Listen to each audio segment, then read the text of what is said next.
Hello, everyone, and welcome back to Hollywood the show where we dish all things Hollywood. It's been a while, so as always, I'm your host, and joining me today will be my co-host. I'm Nicole. And we're back crazy right now. We're like all over the place.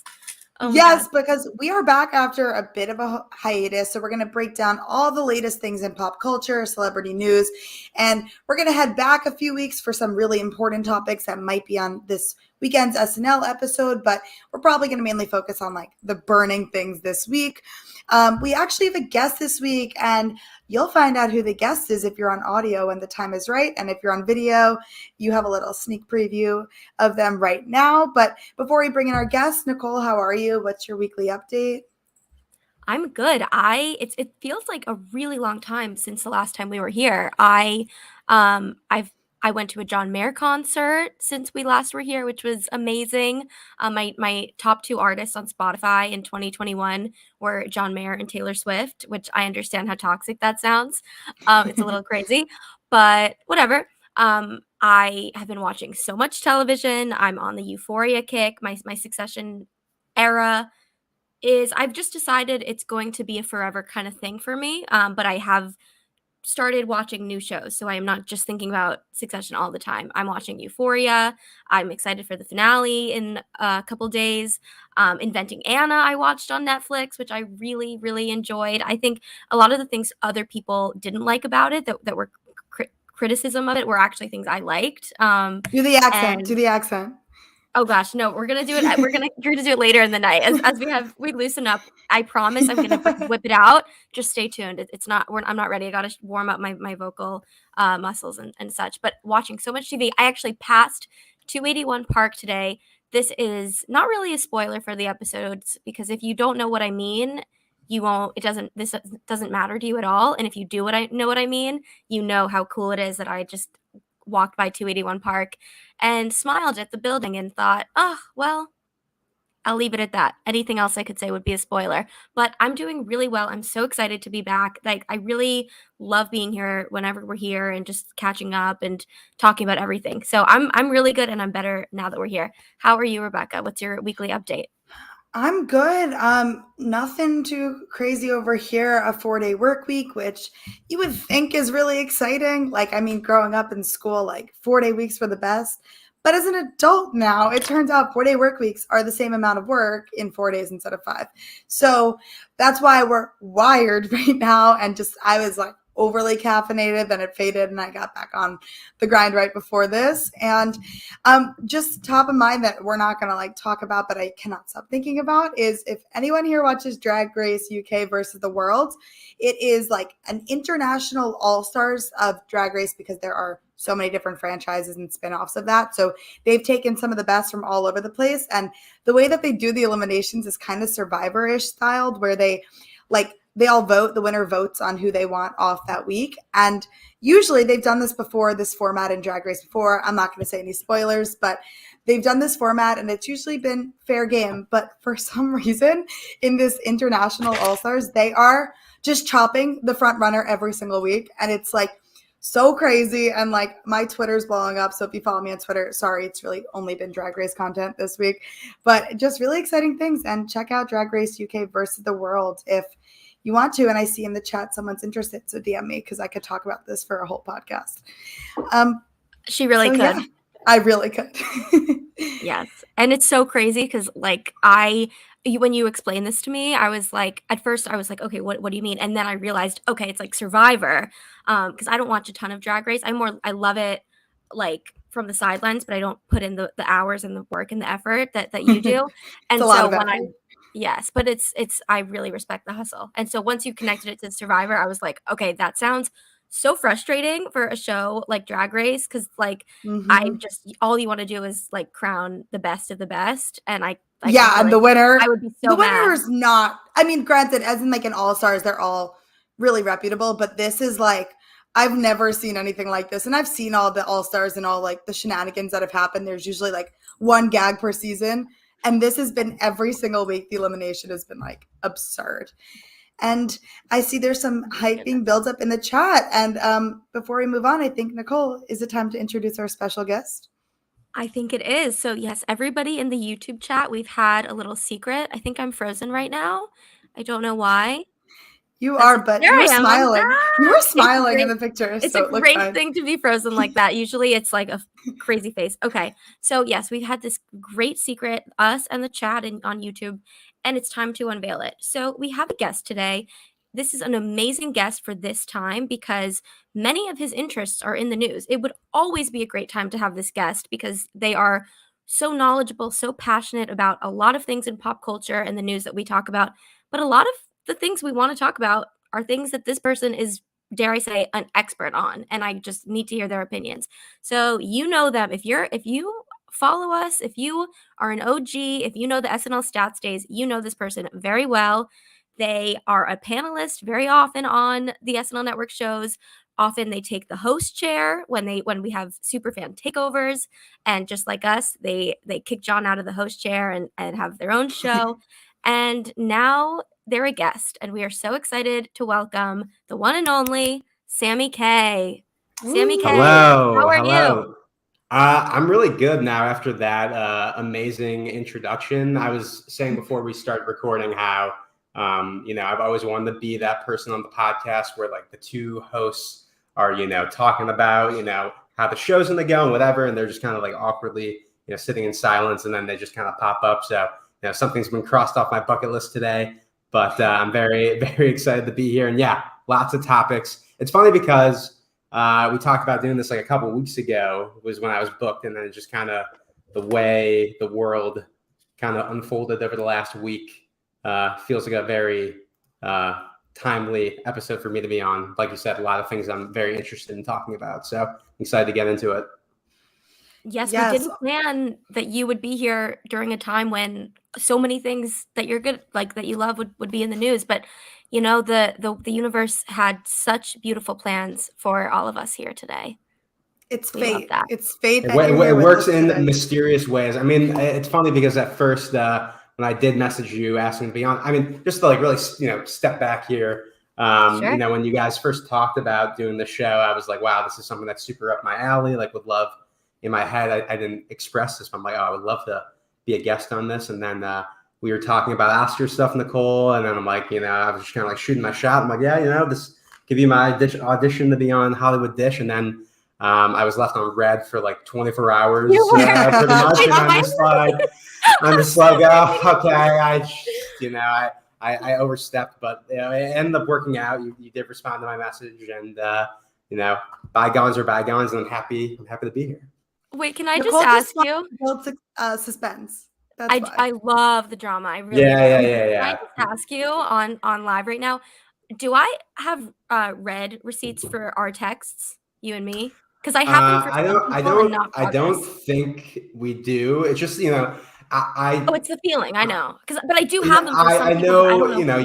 you're pretty. I mean, like me, I'm a very like online person. So I'm like. I mean, Nicole's probably, in the last 24 hours has been by her phone, It's like, yeah. Oh, it's the worst feeling. Did I post off the grid? Stories?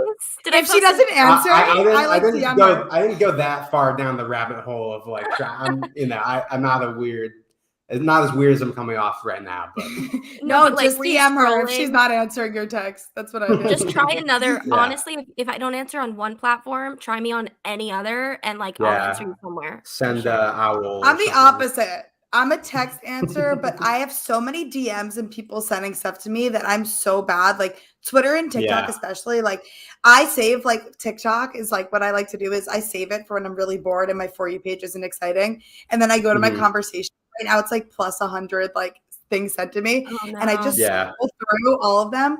It's exciting. So I'm a texter, not a DMer, but Nicole answers on like a Twitter DM or Instagram like so quickly.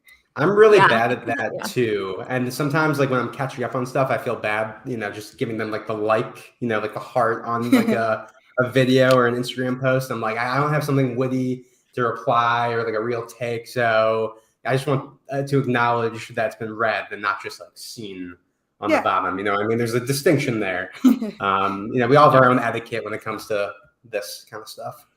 Yeah. 100%. Definitely. Okay. So I know we're going to talk all things pop culture, but we felt it really important to just briefly discuss something before we dive into all of the stories for the week and all the exciting stuff, and just felt it important to just briefly talk about the war in Ukraine right now.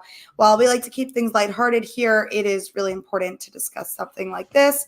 So, as written by the New York Times earlier this morning, Russian planes and missile launchers attacked Ukrainian cities and airports. The attacks spanned around much of the country. Ukrainians have been taking shelter in bus and subway stations and waiting in long lines of traffic out of their way of Kiev.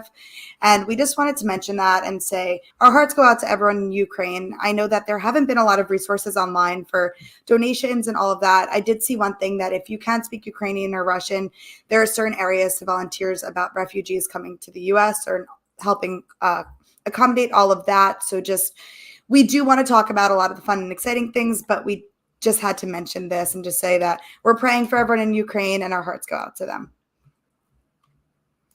100%. Yeah. Yeah. And I think that we'll see how much, obviously, sometimes here we talk about politics and political predictions, and we'll see. And next week we'll talk about however SNL chooses to process these events and how it'll distill all this really tough stuff going on into a way that America can both process and laugh at and help with, and realize that this is something that we all really need to pay attention to. And yeah, I think we'll definitely talk about it next week if it comes up on the show this weekend. But yeah, so we wanted to definitely start with that. And we're going to talk now about another story, which is Britney Spears. We have a little tradition here on Hollywood Dish. I don't know if you know this, Sammy, but the tradition basically is that we always talk about Britney Spears and predict that SNL will as well. And then every time we have been wrong. That's the tradition here. And we're like, Yeah. It's so weird. Like, It's they really have weird. someone that does Britney Spears on the show. You would think there has been so much stuff in the news about her. One of But the we're gonna highlights talk of about last season is all the Chloe Fineman stuff that she Yes. did in the cold open. So yeah, very surprising.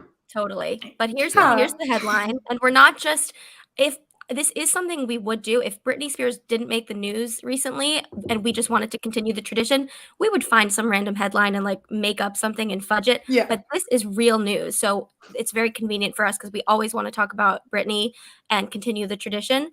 So this is big news. So Britney Spears is set to pen a tell-all book in a bombshell $15 million deal.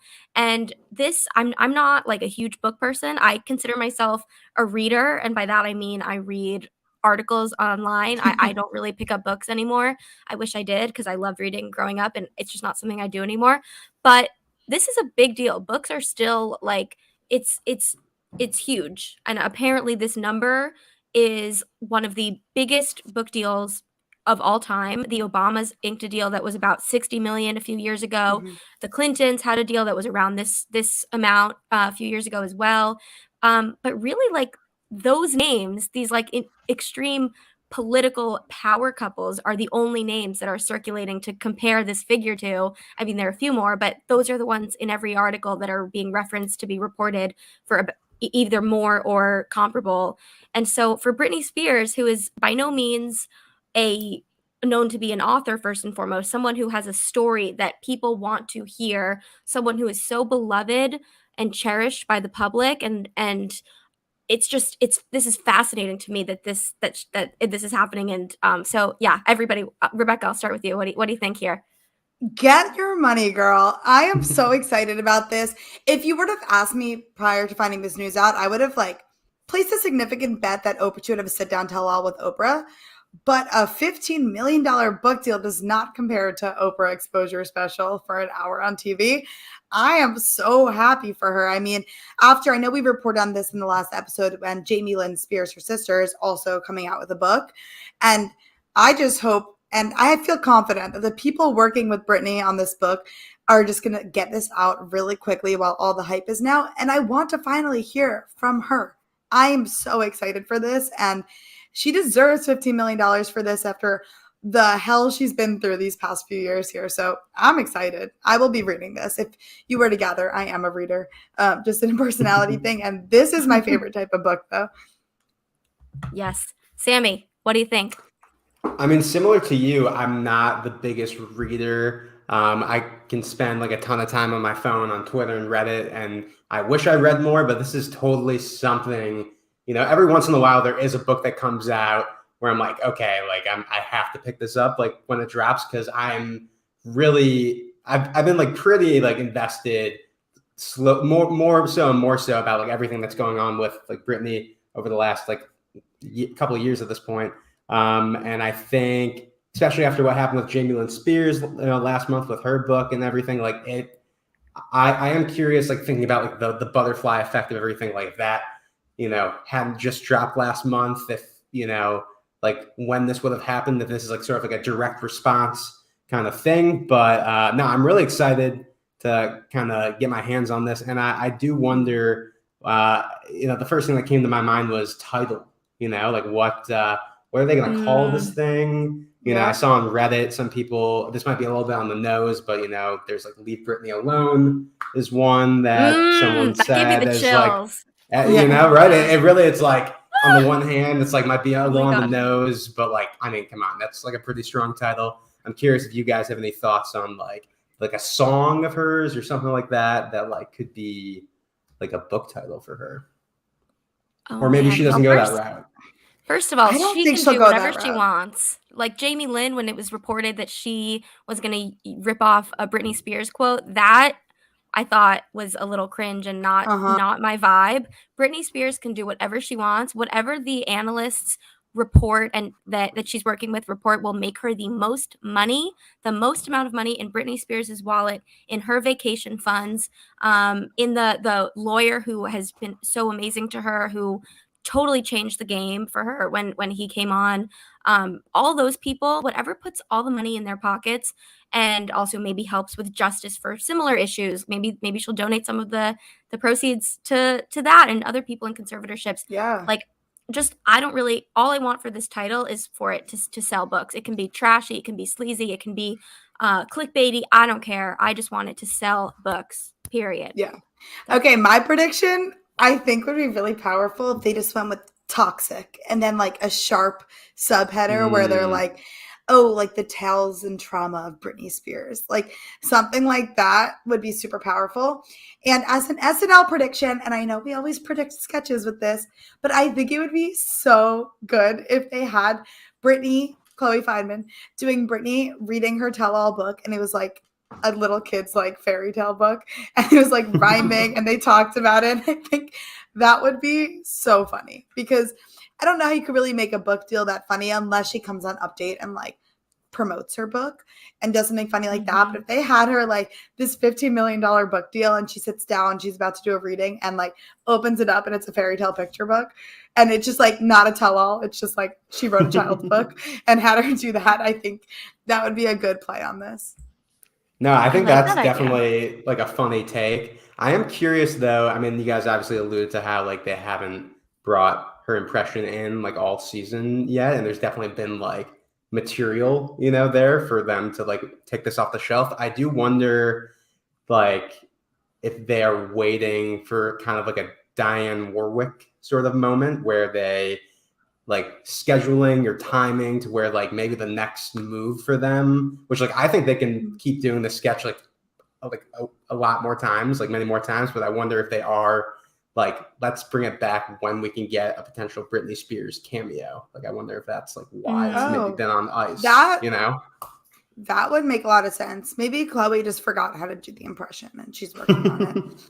Sure. Yeah. Well, Chloe is working on. Yeah. Take that. Audio bite, sound bite. But we'll get to also is Chloe has been posting a lot of impressions that are very topical that could definitely make their way onto the show. I guess we could do a quick segue there, which it's not a story, but just quick. Anybody have a prediction for a Chloe topical impression for this week? Just any of the ones she's up to. I mean, the obvious one is the Julia Fox one. Yeah. That's what we're all thinking. But I am curious, and like we're gonna get into the next topic soon, so like we'll touch on everything. But I am curious. Like I read a report this week about like the show, not wanting to even mention Kanye. So I'm curious, A, if that's even true, and B, if like Julia Fox, I know like her interview was about, Anka Jams, or that was a bad impression, but Anka Jams. Anka Jams. Anka Jams, But like, it's like adjacent enough to where I wonder if that story is true, if that's like, you're just not going to want to touch it. For some context here about who Julia Fox is, right? Some people are like, well, what are we saying? And we're just like spewing words. For context, she was dating Kanye West, and she sat down on a Call Her Daddy with Alex Cooper for an interview talking all things Ye. And this is before they had broken up. So not a story, but no shocker to anyone. Her and Kanye broke up. She girl bossed just perfectly close to the sun. That's right.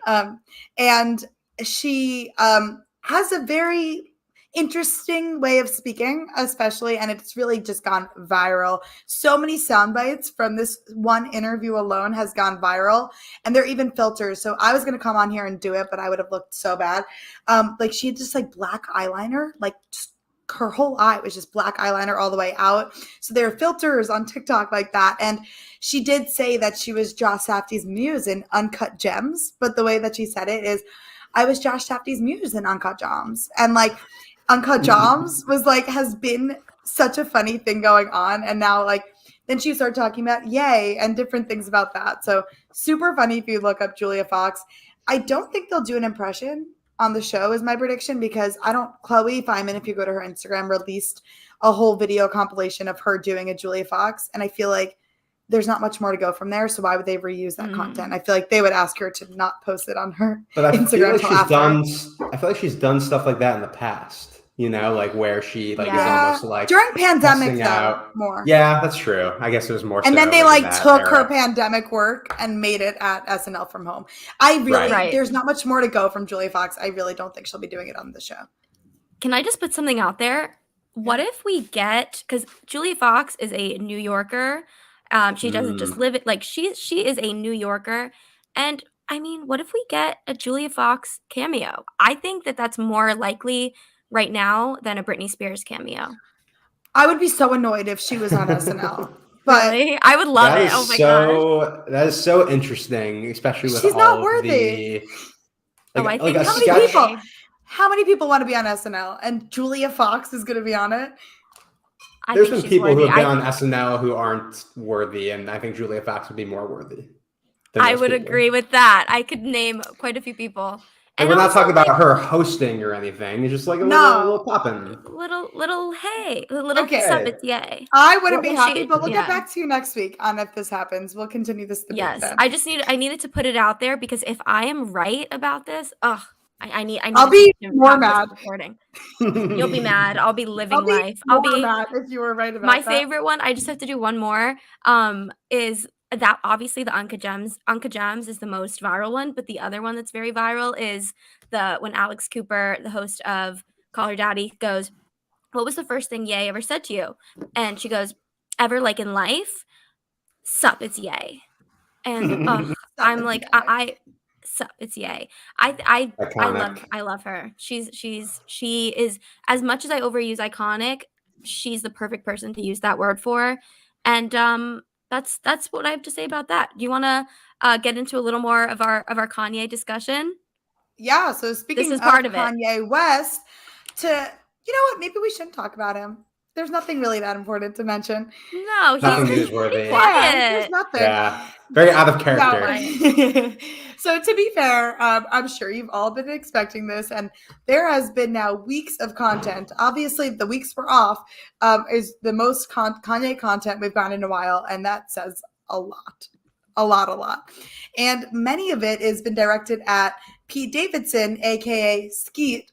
It's been a lot of Ye versus Skeet drama online, and Kanye has just been going off on social media all about Kim, all about Skeet, all about like having beef with Peppa Pig. Like he has really just taken his social media in a very different direction than it's been in a long time. And Kim actually was quoted saying that Kanye West social media posts have been creating emotional distress in her new fling, her new relationship with Pete Davidson, and she very much desires to be divorced, she says in new court documents among her divorce proceedings with Kanye West.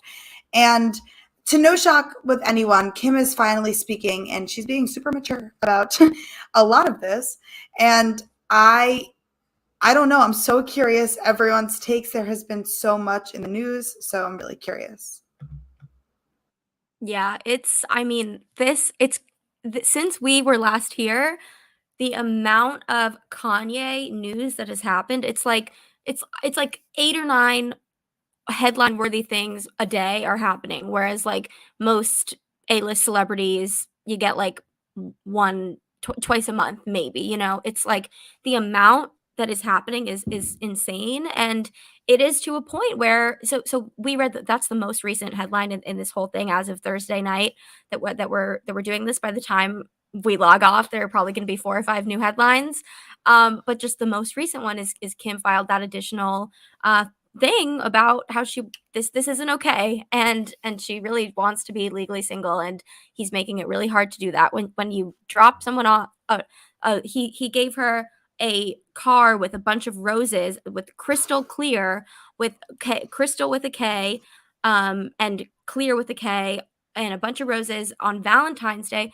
To do that to someone who is in a relationship, who has so much as far as I think we're all in agreement, she's pretty much confirmed that she's in a relationship, so it's not like that's something that someone could deny.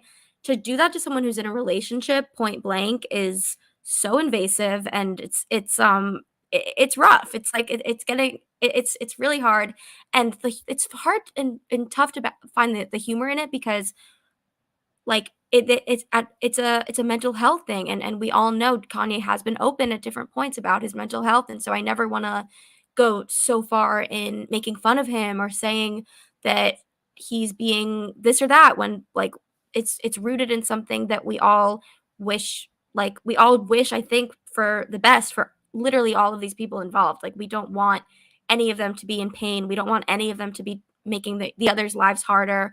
And so it's rough. And I think, like, what I will say is if SNL avoids it entirely because it is difficult subject matter, I think that will be very glaring. Whereas Britney Spears, avoiding that the last few weeks, I think because we've gotten a lot of Britney in the months prior, we've gotten Kanye in the years prior, but Britney we've had somewhat recently, to the point where it doesn't feel so glaring. But with Kanye, it has been so in our faces that, like, if I really hope they talk about it, and I am not sure how.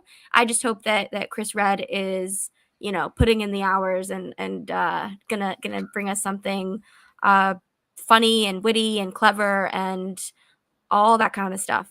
I think he will. Yeah, Sammy, what do you think about all this? It's like, as it was alluded earlier in the show, yeah, I mean, I am a fan of Kanye's music.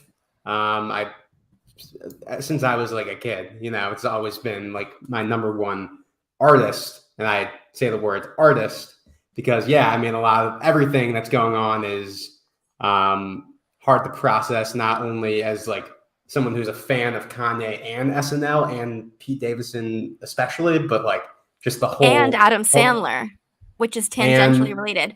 Something, how? if you know Sammy, because of Uncle Gems. Oh, okay, yeah. I guess if you were the throwback, yeah. Yes, I mean, there's this whole. I mean, Uncut Gems is one of my favorite movies, so like it's like exactly. That's what I'm saying. Yeah. Go on. I cut you off to talk about you. No. Sorry. Yeah, I no, anytime. But okay, I think something to like put into perspective, I guess would be the word, is like he does stuff like this whenever he has an album coming out. And this past week, he had a huge listening party in Miami for his new album, Down to Two, which like didn't come out, but then like literally like an hour ago came out on his STEM Player platform, which he's like boycotting the streaming services because people don't get paid enough. And it's like everything, there is a level that with Kanye that I always feel like there's reality and there's like a bit of performance art to what he does. And I think all the feelings he is feeling are real and genuine. And the way he goes about them is not great, but he's, you look at the calendar and he's doing it for this reason, which is like pretty petty. But, I do also generally feel like he feels this way, and it's not like an elevated sort of like the album coming out. He's expressing this because the album's coming out, but he's expressing it even more. I mean, there's times where he's not on social media at all. He'll go, he'll be off Twitter for a year and a half. He'll be, he just like reactivated his Instagram like last year. So it's like very complicated, and I don't like what is happening with Kim and especially Pete. But it's just something to, I guess, think about a little bit. That's a really good point. I honestly didn't even think about it that much. And to go as far as even like saying during his big launch party this week, he had bits of Kim Kardashian's SNL monologue playing in the background to like help torture Pete. And the specific quote was, "I married the best rapper of all time." And yes, while I do think a lot of this could be for attention, for his new album and to build hype around it and get Kanye's name out there, there are two things I think. One is honestly admirable that he is boycotting the streaming platforms. I've always been a fan of his music, and I think that is admirable because he's not the first person to mention this, that they take so much. I know Jay-Z did that when he created Tidal a few years ago. Also to do that a few years ago. That was so long ago. And there have been constant things as saying like the artists are not getting paid enough and for the streams. So buy their albums, support them on iTunes and do all of that. So I honestly think that's admirable. What is not admirable is literally torturing someone who is Pete Davidson, and then in turn torturing Kim Kardashian and the whole family from that matter. And it's just so not okay how he's doing this. And I get causing drama before something to get your name in the news, but he is literally torturing them. And this is just so not okay. It's to a point. Yeah. And isn't it also that the SNL monologue is sampled in the songs, not just that it was playing in the background? So it's basically, there's like a song where it's from the SNL monologue and it's her saying, "I married like the greatest rapper alive." And it's like the SNL audience like clapping in the background. And then it says like, I was there. And then it says like, maybe I'm on. Wait, I'm on Kanye's. You're on the. I have to listen and hear if I can hear myself. You have to get royalties. This is like an SNL Network exclusive. Yeah, everyone in that audience, we deserve like 2 cents a year, I think each. To be fair, I don't know how many people are buying his stem player. So he might let him get the money for. He posted the like sales numbers like when he was going on his Instagram stream of like how much he made, and I think it was like something like over $2 or $3 million, which like compared to like, but like compared to like streams on Spotify, like you have to get like it's like a crazy number of like millions of streams to get like that's an fair, equivalent sort of thing. So I don't know. It's not a lot, but that's more than Nicole's getting. Right. And that was in the first like 24 hours. That's more than I've ever gotten, period, in my life or anything. So it's an interesting thing he's doing with that. But I mean, as far as like how it relates to SNL, like I said before, like there's that story going around about how not only is he like potentially banned from ever appearing on the show, which is something that people thought already maybe happened when he did like the MAGA hat Trump rant like 3 or 4 years ago, but like they don't even want to mention him at all on the show, which I think is a really I don't know how I feel about that. I just feel like you can't like kind of like what you're saying before. Like I just don't think this is something you can just like ignore. Like, I kind of am disagreeing. I don't really want them to talk about him.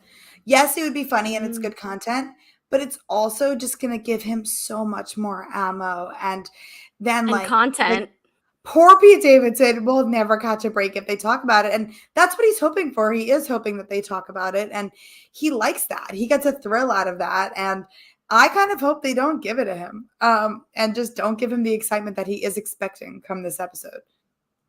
This is a good Yeah. point. Okay, everybody, like we're gonna place our bets. Mm. We're gonna do right now, and we'll do a little bit more of this at the end, but do you think that Kanye will be addressed, and how many times? And you can use your own judgment for metrics, whatever you think number of times means, because we'll all kind of think something different. But like, I guess number of sketches. Let's say that number of Or sketches. references Yeah. about Like him. separate references. So it could be Yes. like, yeah, okay. I think we all have the same kind of sense for what that means, or we Okay. can make up our own rules. So we can all make sure that we are all right at the end of this based on our own way of deciding what means one time. Okay. Yep. Who wants to go first? Got it. I will. Okay. 0. None. I don't think they will. Okay. Sammy?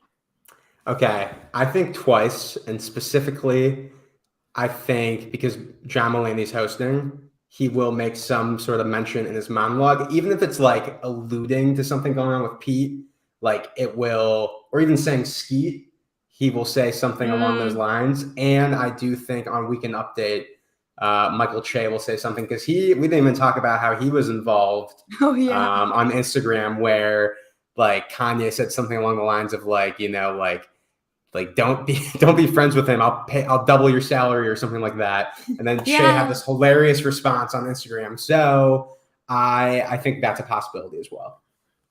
That's a good point. And you know what? I think that Kanye, speaking of who is owed some money here, Kanye, I think, took some social media hints and tips and tricks from Che, doing the whole post things and then deleting them or archiving them. I don't think Kanye is doing it in a way that's like, oh, now I regret this. I think he's doing it in the way that Che famously does his own social media, is like you post something and you have like 1 or 2 or 3 posts up at a time, and then that's the only thing on your Instagram page, and then it disappears. And so you have to be like engaging with the person in real time in order to access their content. You can't just scroll back to their feed. And so, yeah, Kanye is doing what Che has been doing forever. And so you have to wonder, was Kanye and his social media strategies, was he influenced by Michael Che? I don't know. But Really quickly before we move on. Wait, Nicole, make your prediction. I'll make my prediction so we can be done with it. Okay. Yeah. I'm gonna go. Okay, we got a 0 and we got a 2. So just statistically, if I say 1, I don't really think I'm gonna my odds for being accurate. Okay, I have to go in either a negative, or I'm gonna go 3. That's not what I think, but I just needed to do the math in my head so that I could occupy a particular amount of space of potentially being right. So if it's any more than what any of you guys say, I am correct. So we're gonna treat it that way. That's not the rules, because then that screws. It's not like a Price is Right sort of thing. Just said that you can make up your own rules. No, I told you we're all making up our own rules so we can all be right. Okay, 3. Chaos. No, we're all making up our own rules. I made the rules and I went last, which means I can extra make up the rules. I made the rules, so I'm declaring that. You were probably so hard to play games with when you were younger. When I was younger, actually, or now. Now I'm insane to play games. I'm unbelievably competitive, but I really, when there are rules, I play so hard by the rules. But when there aren't rules, you can do whatever you want. Wow, that's what I am. Rules. I'm really, I'm very scary with games, and I'm very good at them. Boggle, Scrabble, everything like that. I'm excellent. Anyway, okay, 3 times. Wow. Mulaney, Update, and an impression separate from Update. Update could have an impression, but it's going to be the Kanye episode is what it would be at that point. Yes. Yeah, I think Mulaney's reference will be like what you were saying, Sammy. It'll be more of an allude. He'll allude to it, and it'll be like you have to pick up on it to get it, and it won't be so in your face. So we're going 3, and we'll check in see who's right, and I'll be right. Anyway, back to other things. Where were we? Okay. I don't know where we were. I think we've exhausted any more Kanye talk. Yeah. And I'm sure more will come out this week to bring up next week. So I'm sure we're gonna pick up our phones at the end of this, and we'll have 70,000 more things to say. I'll do a breaking news alert if there's anything important. Yes. Everybody. We love a breaking news moment. Also in the chat, if any breaking news happens and we miss it, let us know. We love breaking news on here. It's really like the rush is real. We feel it. And Sandrine in the chat also said, in addition to saying that we're learning a lot about Nicole tonight, I guess you are. Thank you. I'm being vulnerable, I guess, about my competitive nature. But also you made a good point that we didn't say yet, which is Pete made his Instagram, which Pete very famously doesn't have Instagram all the time. Like he reactivates for like a little bit if he's promoting a project or something or other and then he's at least for the last several years, he's never had Instagram for more than like a couple weeks, if that. Mhm. And he reactivated for like, I don't know, 6 or 7 days, and he deactivated it, and Kanye posted something, of course, about it. I drove skeet off the internet or whatever, something along those lines. And it's like, you don't want to be proud of that. Like the something that they have in common is that they have both struggled with their mental health, and they've both been open and vulnerable about it. So like, I don't think that you should be attacking each other. Like, I don't know, but Yeah. also I guess Pete has taken some shots at Kanye at the update desk, so maybe Yes, all but is fair. to Everything's play fair game. devil advocate here, what if Kanye made that account? I'm just saying, Wow. I have not heard Conspiracy theory. I'm like the ultimate conspiracy theorist right now. And what if? Just wait till we get into further conversations. I am the ultimate conspiracy theorist. Wait And a second. what if? Like, it wouldn't be the worst idea. I mean, And, my like, conspiracy time for theory. My conspiracy Yes, he theory has a is lot of that time. Okay, I think you're right. my conspiracy Yeah, what's theory yours? that has been shot down by some people associated with this network is that this all leads to Kanye appearing on SNL this season. And I know that's a hot take, but I'm sticking by it. Honestly, I disagree. I don't think that'll happen. We'll see. We'll see who. I disagree, but I can appreciate where you're coming from, because I do think that there's a sense of this, the way this is building up could lead to a very epic and totally unpredictable SNL moment. So you know what? I'm just positioning myself in the middle so that I can always be right all the time. Of course, I'm being, I don't know, a little annoying right now, but it's not how it works. It's not how it works. But okay, you know what? I like these takes, throwing things out into the world, and yeah, I hadn't thought of either of those things before right now. And I don't know. Maybe he's running the Instagram. To be fair, if we're playing by Nicole's rules, we'll never find out if Kanye was running the Instagram or not, which means I'm right. Yeah. Sure. See, that's how the game works. Right. That's how it works. That's how it works. Okay, I don't want to talk about Kanye anymore. Nicole, it's fair. I think give us another story. All right, everybody. So that was our Kanye talk. Tune in next week when we bring it right on back. I guarantee it. It'll come back. But now another story that is perfect for our guest.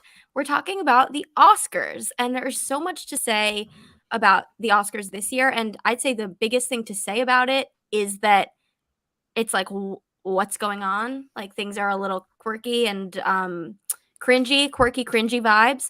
And I have 3 main headlines. And Sammy, you could step into the host seat a little bit as well. Whenever you feel inclined, interrupt me and just take off, because I think you're like really an expert on this stuff. So I love to be interrupted, because here's another little tidbit about me is I ramble. I don't know if you knew that already from listening to me all the time, everyone listening, but I like to ramble. But I like when the people around me know me well enough to know I think when other people know me really well, it makes me feel good. And even if that means they know that I talk too much, it's still like, oh, they know me. They care about me. So all that to say, cut me off whenever you want. Okay. So here are my main bullet points. I'm going to just shoot them off, and then let's roll with them. So there were 3 hosts announced: Amy Schumer, Wanda Sykes, Regina Hall, and 1 hour each. It's the first time 3 women are hosting. That's one part of it. You know what? One part at a time. Let's roll with that. Everybody, thoughts on these 3 hosts and the formatting, all that stuff. I mean, I love the idea of 3 female hosts, and also the selection is so good. I like the diversity in the hosts too, because we don't really ever see diversity in the Oscars. So I think they're finally coming to make some sort of amends. I know this is controversial, but my all-time favorite comedian is Amy Schumer, and until it's proven that she actually sucks, I'm not believing anything on Demois.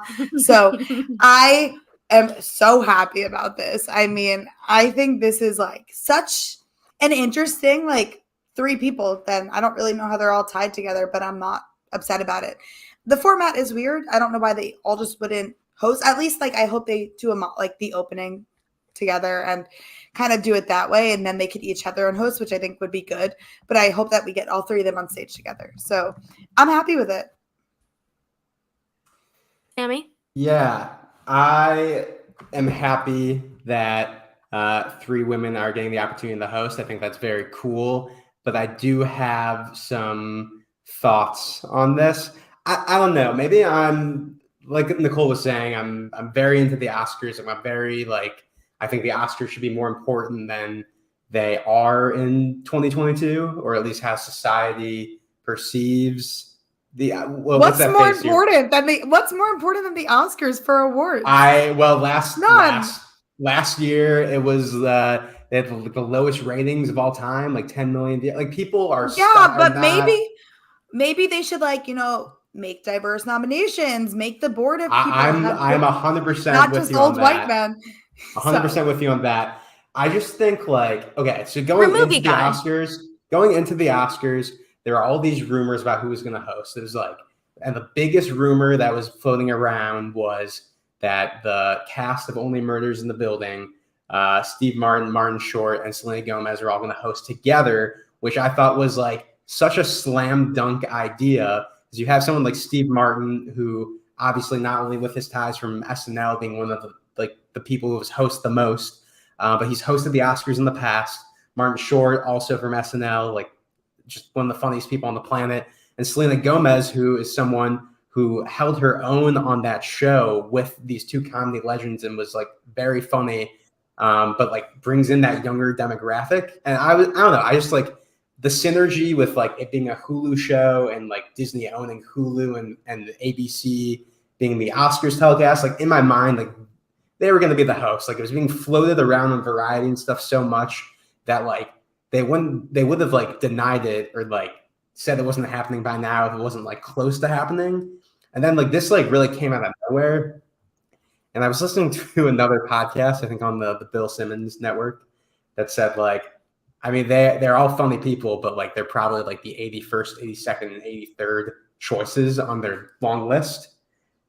Just like for someone who I just think like I've just always been of the mindset that like people who are like movie stars should host the Oscars. I've not been a fan of the last couple of years when like Jimmy Kimmel and like I'm trying to think who else recently has hosted, but like I don't think people who no one has recently hosted. No one. Right.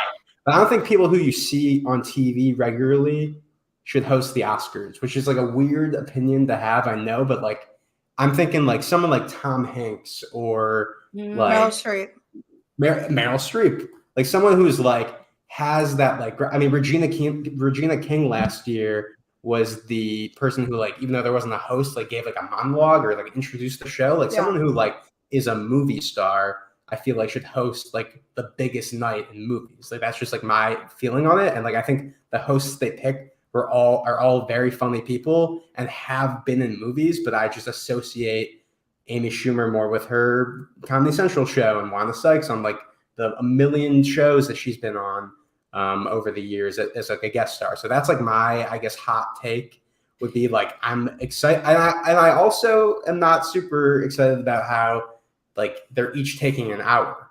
Like I'd rather see them all together and like the banter they could have together than like for it to be so segmented like that. So I don't know. We'll see what happens. I mean, also though, there is something to say that this is the first year where there are three hosts, and it's the fourth, fifth, and sixth women they've ever had hosts. Like, really? Like, you don't think someone can hold their own up there? So there is something to say about that I have thought of, like, right off the bat. I'm like, oh, you couldn't just pick one because like three women could do the job of one man in their eyes. I'm not saying that, but I mean, that's how it's coming off to me. And I'm like, I don't like that. While I'm happy with all three of the choices, but even looking here, only three women have ever hosted the Oscar ceremony. Ellen did it twice, Whoopi Goldberg did it twice, and Anne Hathaway did it once. So and she co-hosted. Is that it? Yup. That's insane. Yup. Wait. Yes. Wait. I I'm did pretty sure not Goldie. I'm think pretty sure that. Goldie Hawn has hosted the Oscars. Maybe I'm making that up, but I'm pretty sure she has. I see. Wait, let's I'm pull it up looking in it real up. time. I am. That's what I just like literally Googled, and it's Ellen twice, Jane Fonda twice, Goldie Jane Hawn Fonda. twice. Also, it's not the first. It's the first time 3 women have hosted, but 3 people have hosted before. I'm spewing lies over here. Then This is. But you fair- are the resident conspiracy theorist on the To be podcast. fair, So yeah. Refinery No, 29 those has didn't happen. the top. No, Refinery 29 is the top one up when you type in female Oscar host, and they state it. So this is Refinery. Okay, well, 29. we gotta reach out to them because I don't think they got their facts. I think Okay, it's give the your first. opinion on this, Nicole, and I'm doing some research. Yeah. Okay. Research. So I think it's the first time that 3 women have hosted, but I think there have been a few times where 3 people have hosted. And we're gonna get the facts because we love our facts here. We balance out the conspiracies with the facts. That's very critical. So we will not spew anything that is not factual. Okay, how I think about it. My main takeaway is it feels very reductive to all 3 women. Because I don't think it feels like this sort of overcompensating of making a statement that we value women in Hollywood and we want to give them a voice and we want to show so many women with very different types of backgrounds. I guess I'd compare Wanda and Amy's backgrounds, whereas Regina's feels different from those there too. But it gives the sense of 3 women who have had very different types of careers, and it's I get the sentiment, but it actually is the opposite effect for me because it's saying, okay, we're giving all of them their little shot, their little hour.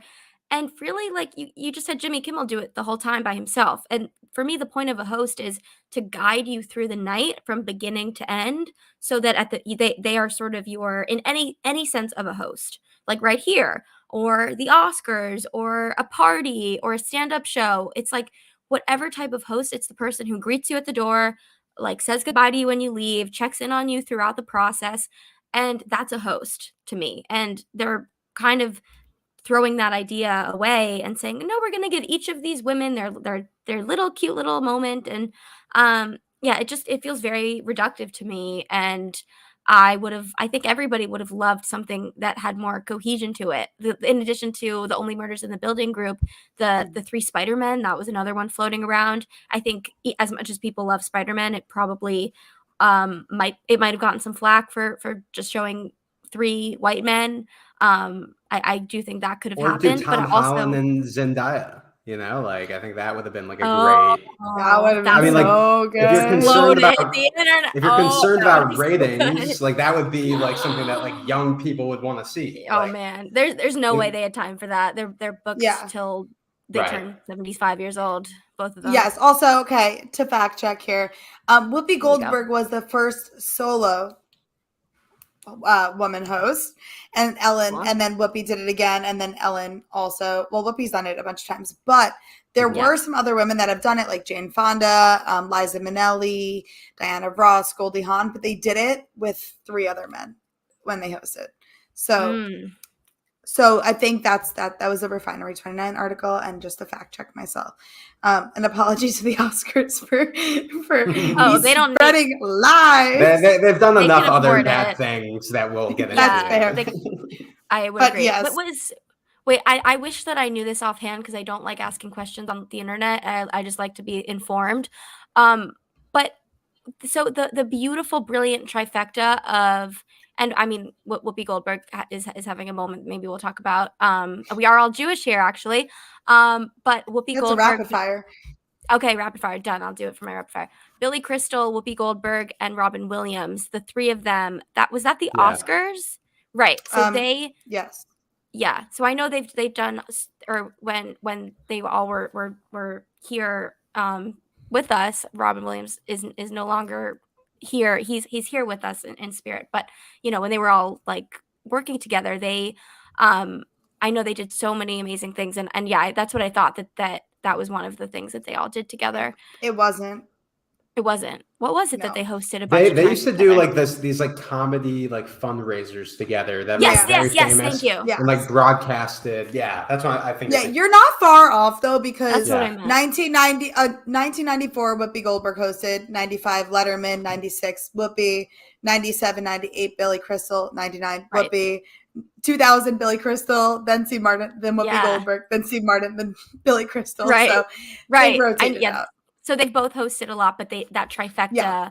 has not been in. Okay, that's word. Okay. Well, that Word. So we're learning all of us in real time, and so yeah, a lot of women have done it, and I guess there is something monumental about how it's all three women and no men. But I don't know. There's something about it that feels a little bit off, and it's also in tandem with my other 2 points about it, which are that I'd say these are the 3. You could let me know if I'm wrong, Sammy, as the expert on the line right now. But I'll let you know if you're wrong. Thank you. So 8. So news broke recently that there are 8 categories that will be that the headlines were that people just read the headlines, and it seemed like there were 8 really great important categories that were not going to be televised at all, and that was what the headline appeared to be. But it turned out that they will be filmed in advance, and then kind of clips of them, pre-recorded, very cut down, edited clips of these categories and the winners' acceptance speeches will be shown throughout the performance to save time. And they're really important categories like, editing and design and all that kind of stuff that are without all of those things. It's basically like the other ones. It's not the best actor and actress and not best picture and not best director. It's like everything underneath that, the foundation of these movies it's the categories that are like without them, there is no movie. It's everything everything where that is true. So that's one, and then I'll just do these in tandem because they kind of both relate to Twitter for me. Because Twitter spread some kind of misinformation, just a misleading headline on that first one, but also that there's this Twitter voted category, and it's like Twitter chooses a best movie, and it turns out it's not a real award that Twitter is giving out, but it's just going to be announced during the ceremony that this was the award that Twitter deemed the best movie of the year. And my opinion, and then I'll turn it over, is it sounds like the Oscars are trying to run themselves into the ground, and that is all I have to say. It's like a self-sabotaging. It's, what the Oscars are like, a character on Euphoria. They are like spinning into self-sabotaging wreck, and all they want is to just like ruin their lives and like embarrass everybody around them and not have anything to show for themselves at the end of it. It's like what are they doing? They had so much potential. That's my opinion. Okay. Yeah, I'll give mine because I, again, don't know. I want Sammy to end this in a fact check because if you couldn't tell from the past like 10 minutes, I don't really know much about the Oscars and how they work. I think this is the Oscars trying to combat for really low viewership because it's 3+ hours long and people don't want to sit through that. But by cutting really important categories that they might not deem as important because it's not the people seen on the screen, it's kind of a slap in the face to people that make movies and help make movies. And yes, 3 hours is long. And you could cut down an acceptance speech time and all of that and just do the announcement and, I don't know, go online and broadcast a full acceptance speech after. Something like that, I think, would be a more appropriate cutting down of time. And I think just they're trying to be more relatable because the big thing about it is the viewership has been so low. And I think a lot of that stems from streaming culture. And then also just like people not really caring, especially in like the Gen Z who love short form media. A 3-hour Oscars is not really, or even movies itself, but it's just not really there. So having the Twitter, I think, was trying to then be relatable. And I think it's just not working at all.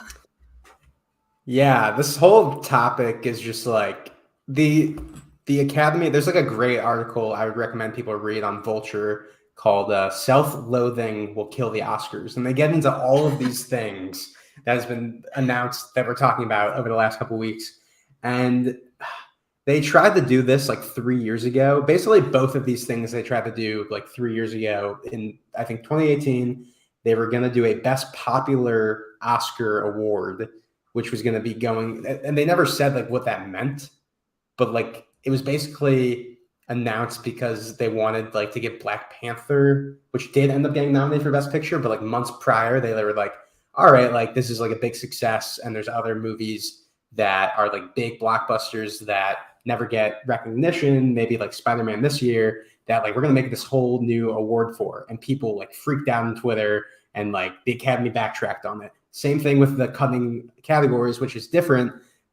They initially said that they were gonna do it during the commercial break, and then announce the awards like on air, like a little like maybe like a little thing on like the bottom saying like, oh, the winner of best editing was this. That is not what they're doing this year. This year, like I think like they're starting the ceremony with everybody there like an hour early or something like that, and just like giving out all the awards, which is just so weird to me, because if you're like an audience member, you're like waiting to like find out if you're gonna win an Oscar. You're just like in the audience, like waiting for them to like present these other awards that like they usually do throughout the night. But it's like, yeah, we're gonna do all these like less important awards first, and then like go to like this is like the real show when we turn the cameras on, and they're gonna edit it and like make it like a little cleaner to like hit that 3-hour mark, because like the Oscars like go over a lot. I just like am not a fan of like either of these decisions. I think it like it's funny because like best song is a category that like for years people have said if there's a category that cut at the Oscars, like you should cut best song, because like a lot of the times like the song that gets nominated for best song is like an original song that's like over the credits. Like it has nothing to do with the actual movie. It just like plays at the end. But they aren't cutting that because you have people like Billie Eilish and like Beyonce, and like that is where they get like their big like crossover stars nominated is in that category. But then, you know, they're cutting something like best editing, which is like insane. Like that is like a very crucial category. It's like something that always like if you're nominated for best editing, those are usually statistically the movies that will like have a chance at winning best picture. So like it's just like there's like a base of people who are like me who like think the Oscars need to be a certain way, and like they're the only ones that these decisions are like really affecting. I don't think if I were to tell like my sisters who have no interest in watching the Oscars, hey, you know, there's like 8 categories that like you probably don't even know exist, but like they're not going to be like edited. They're not going to be like during the show. They'll be like a little shorter. Like that'll be something that's going to like draw them in. Like I just don't think they understand, you know, what it takes. And then like the Twitter thing, that award was basically made to like give Spider-Man like a 5-minute sort of like moment at the Oscars, because it was like such a big movie. It like brought people back to theaters, you know, after like the last 2 years where theaters were struggling with box office and the pandemic. And like right now, like the Camila Cabella Cinderella Amazon movie, which no one remembers exists, is like winning in the Twitter poll. And like this That's Johnny such Depp a good movie, bit. That's such a good bit. And this Johnny Depp movie that like didn't have like any theatrical release at all is like the second one, and then like the Zack Snyder Justice League movie is third. Like it's just like totally gonna blow up in their face, and I wonder if they're gonna like just behind the scenes just like fudge the numbers or something. But like I just think it's a disaster, and you know, I don't know how SNL is gonna like incorporate. Like I feel like maybe they would like wait like till they're like closer to the Oscars to do something, but like I could see like a pre-tape where it's just like the Oscars making like even worse decisions, just like a kind of a montage of like other things that they could like potentially just like shoot themselves in the foot about. So it might be a little too inside baseball, but yeah, I feel like if it'll be on SNL, it'll be more like an after the Oscars type of situation. And honestly, since it is not on NBC, like they have free reign to just like go in on the Oscars. Yeah. So I think that's good. I think for what was I gonna say? For the like so for another thing, I am always really interested, especially with the stats and predicting, forecasting things that we do.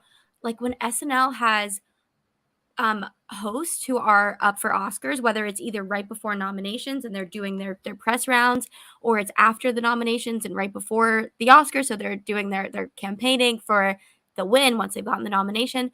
And we had Ariana DeBose host in the pre-nomination point, but we don't have any Oscar nominees in these next few episodes leading up to the Oscars, and that to me speaks volumes about how the Oscars just are not as relevant this year as they should be or as they have been in the past. We had one, and I think usually we have at least two, like in between January, February, March. I think we pretty much usually have at least two, or I'd say averaging two, and sometimes more. Not a fact. Right. Not a fact. Not a fact. Conspiracy. We need like a good sound bit that's like not a fact, and just like Not the a fact. staples, like something like that, Right. just to be like, we're just spewing information. None of this is Yes. facts, but Right. Fake news. These are facts. Fake news. Yeah. But so that's what that says to me is like it's not as relevant. Also, it also says usually I think when SNL chooses an Oscar campaigner to host in those critical weeks or months, it's somewhat of an endorsement. It's somewhat of SNL saying this is our choice to win, and maybe that's a stretch for me. Maybe I'm taking SNL and or the Oscars too seriously and saying that, but I do think there's some truth in it. And I think they were just like, okay, we loved Ariana, and like at this point we actually don't even know who we want to endorse, because most of the races, it seems like, are way more up in the air than usual. And so I feel like SNL was like, yeah, let's just take ourselves out of this one. We don't really know who we want to endorse this time. It's like so up in the air. I mean, I'm surprised they're not endorsing somebody like Kristen Stewart, who I think has been a great SNL host in the past, and is someone who like needs that momentum. But again, it's like, it's not, I don't think Spencer is like a Universal production or anything like that. I know they've like pushed other, non NBC umbrella things in the past, but I don't know if that's the reason. I would love to see Andrew Garfield host, but I don't think, maybe we'll get a post-Oscar win host or something like that. Yeah. Like, I mean, Yeah, I think that would be fun. I think that would be fun. I think Will Smith would be really fun because he's like the front runner. Probably, I mean, me and Nicole have talked about this, but I think Will Smith is probably going to beat Andrew Garfield for the Oscar, which is not my personal pick, but it'd be cool to see him host SNL. He's never hosted, so if there's ever a time for that to happen, I think that would be cool. Yeah. Okay, let's move on to our rapid fire round, where we're just going to talk about something. And I know these have been long stories because we have had a lot of catching up to do. So let's just make this quick. My first rapid fire topic is Queen Elizabeth. It has been announced that Queen Elizabeth has had COVID, and I really hope she gets better and like hope it's not a bad COVID run. But more on Queen Elizabeth is my conspiracy theory that I have been like on the side of Reddit, Twitter now that has like thought she's actually, and I don't wish this upon her and it would be really sad, but thought she's been dead now for like 2 months. And I'm like, I would have actually bet money down that, and state of Washington, don't yell at me, we're not allowed to bet here, but that I would have literally bet so hard that she's been dead, and that they would release the Prince Andrew stuff very strategically to cover up. And even more into my conspiracy theory, and while again I'm glad she's alive, allegedly, and that I hope she has an easy recovery with COVID, but I kind of think this could be a cover-up, that she has been dead and they need to attribute it to something. And that might be coming. And if it's coming, it'd be really devastating. But that's just a prediction I've been having as a conspiracy theorist. Anyone else have an opinion on that? Yeah, I mean, I thought it was interesting. The Instagram account, I think it was Hollywood Unlocked, who like made a post. Basically, it was the one that said like breaking news, like the Queen is dead. Like it's not funny. It's not funny. No. But that was like already like 2 or 3 days ago, and they have not taken it down or retracted it or anything. It's crazy. They have not taken it down. What do they know? What do they know? Maybe I work for them. Yeah, secretly. That's the tea. That's the tea. Yeah, nothing much to add there. I think it's a worthwhile conspiracy theory, and we can all agree that the Prince Andrew stuff there are so many times where it should have been dealt with up and aired that laundry out in a more public way for many, many years. And so based on that fact alone, I have no choice but to assume that it was reserved for strategic purposes. And that's not because I want to assume the worst. It's not because I want to assume the worst. It's because I have to. Like, if you're not going to talk about it for so long and then you talk about it, that you're going to choose a reason to. So that's what my piece.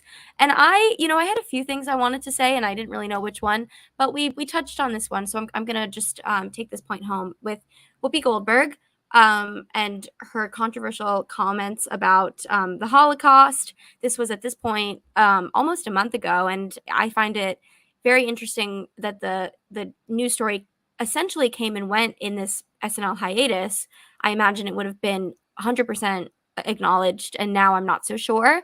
But yeah, she basically, I think, honestly, I think she put her foot in her mouth and kind of said that the Holocaust wasn't about race in a way that it was a little bit ignorant when it kind of was, and all of these things. And then she had a 2-week suspension from The View, and some people were like, fire her, and some people were like, you have to, like, you can't just say, okay, we're gonna remove this person forever, or not forever, remove them for a few weeks, and then when things lighten up, we bring them back. Because, and I'm more on this side of things as a Jewish person, and I'm not going to speak for all of us, but we are all Jewish on here, so I'm curious what you guys think too.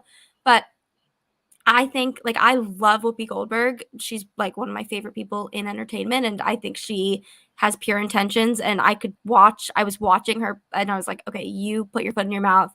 You have you believe good in people, and like, I just I think that it was kind of not dealt with in a great way. I think it would have been good if she had to go on and face up to things and be like, okay, I need to figure out how to be better. It's not that everyone deserves multiple chances, but it's like when you're an entertainment legend and you're so beloved, like, you deserve multiple chances, and you deserve a platform to be educated, and you deserve, like, also the opportunity to humble yourself, and for everybody to, like, so I think it could have been handled differently.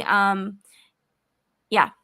Yeah, I kind of sort of disagree with the last thing you said, that like just because you're loved and you make like one mistake, mistakes vary. I don't think everyone should have the platform to just apologize and like get us new. But I do think, I mean, people have come out talking about Whippy and the industry and all that who are Jewish, and are like, she's super supportive. I mean, I think she just said something which was ignorant, and she has owned up to that after that. And I do think The View suspending her for 2 weeks was the only thing they could do, because there were so many people that were like, fire her, because they were so deeply offended by all of the stuff she was saying, that like it would have just been disregarding all of like the feelings hurt. My problem with it is The View loves drama, and they love to bring up topics and do all of that, where they love to talk about it. But then she's on a like suspension, and they don't bring it up, and they don't talk about it. And like, that should be the opportunity for them. They love to bring up controversial things. Talk about this, have an open dialogue, bring Whoopi back for the segment, and then keep her off of the show for 2 weeks. I don't know. I think that they had to suspend her because it would have been really discrediting a lot of people's emotions and feelings about this. But she did come out and say, like, it's not what I meant. Like, I'm sorry. Like, I'm going to learn. So I think that's, in this situation, I think the appropriate way to deal with it. I don't think she should have been fired over these comments.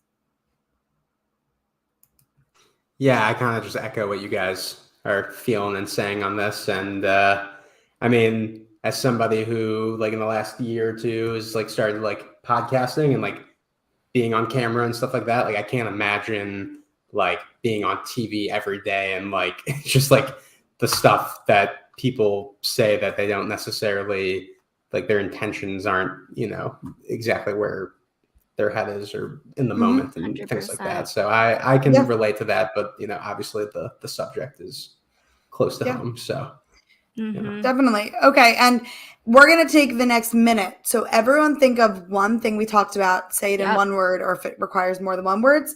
What do we think that they will definitely mention on SNL this week? Make your predictions. Don't justify. Let's just hear it. And okay, I will start. And I think that they will talk about, we didn't dive deep into it, but inventing Anna.